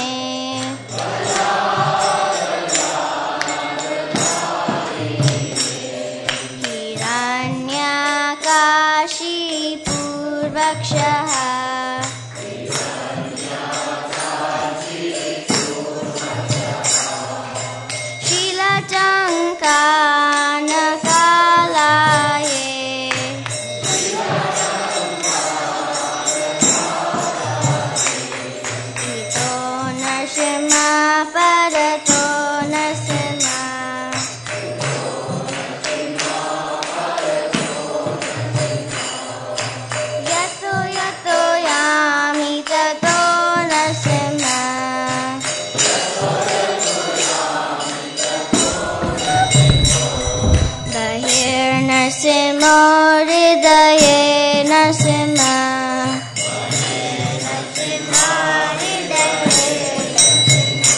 Narasimhamadim Sharanam Prapadye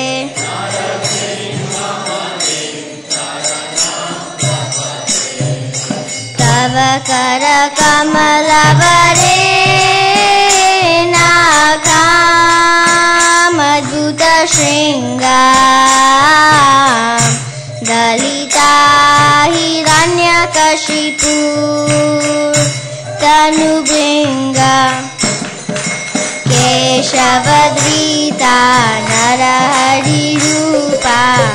जयो जगदीश हरे जयो जगदीश हरे जय जगदीश हरे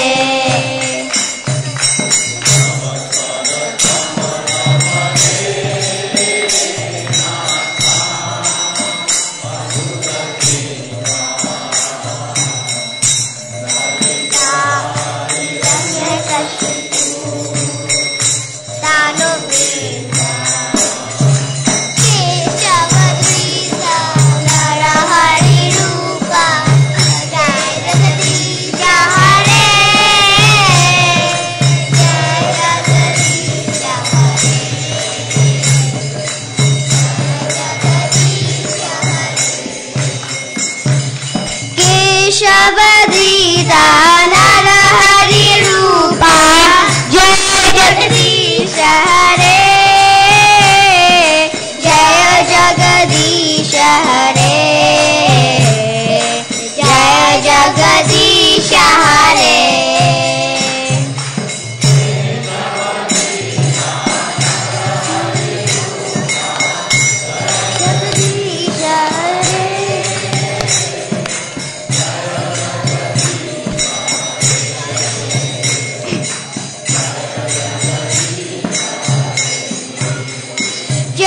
लक्ष्मी नरसिंह जय हो लक्ष्मी नरसिंह जय हो लक्ष्मी नरसिंह जय हो Lakshmi Narasimha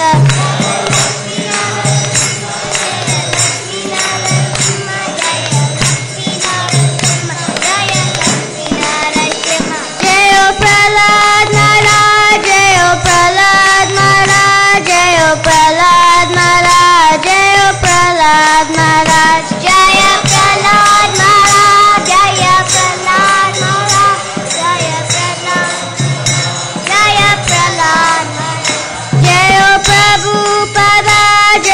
Prabhupada Jaya Prabhupada Jaya Prabhupada Jaya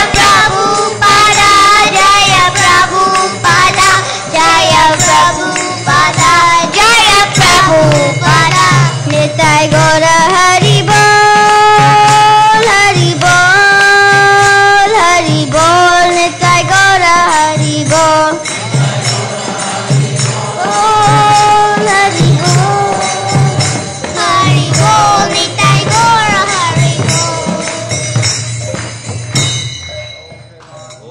गौर प्रेमानंद श्री श्री लक्ष्मी नरसिंह देव भगवान की जय श्री प्रहलाद महाराज की जय Thank you Avantika for leading the Narasimha Dev prayers. Before we close the curtains and proceed with announcements, we have a special guest today who's coming here to the temple for the first time, and we also heard that she's a very good singer, so we'll ask her to lead a small bhajan for a few minutes, and I'll have Malini Mataji introduce her. Hare Krishna. We went door to door a couple of weeks ago, and we just stumbled upon this couple. They are Ravi Mishra and Babita, who happen to be from Janaki's town, which is Mithila.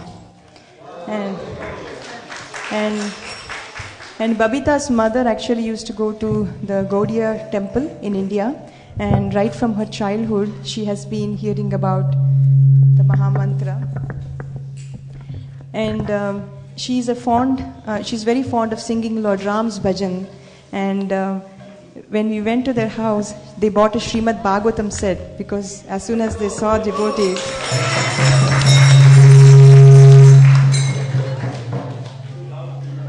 and she was very eager to sing about Lord Ram here in the temple. So we invited her to come here, and she is here today. So please welcome her to sing small Ram bhajan.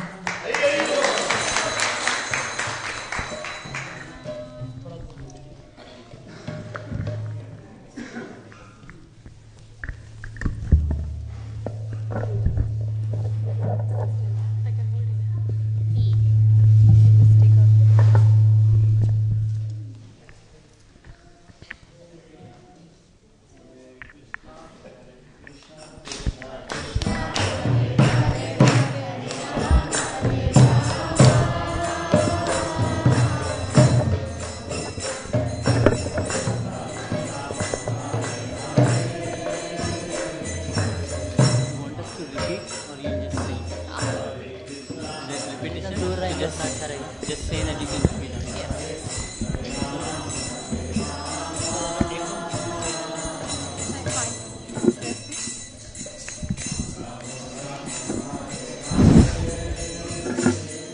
Hare Krishna. I want कि भक्तजन सब ये चीज़ को repeat करें एक एक line, और मैं कोशिश करूँगी कि शब्द सबको समझ में आए, so that you guys can repeat back of me. Achyutam Keshavam Krishna Damodaram, Achyutam Keshavam Krishna Damodaram, Ram नारायणं जानकी वल्लभं, राम नारायणं. अच्युतं केशवं कृष्ण दामोदरम्, अच्युतं केशवं कृष्ण, राम नारायणं जानकी वल्लभं, राम नारायण.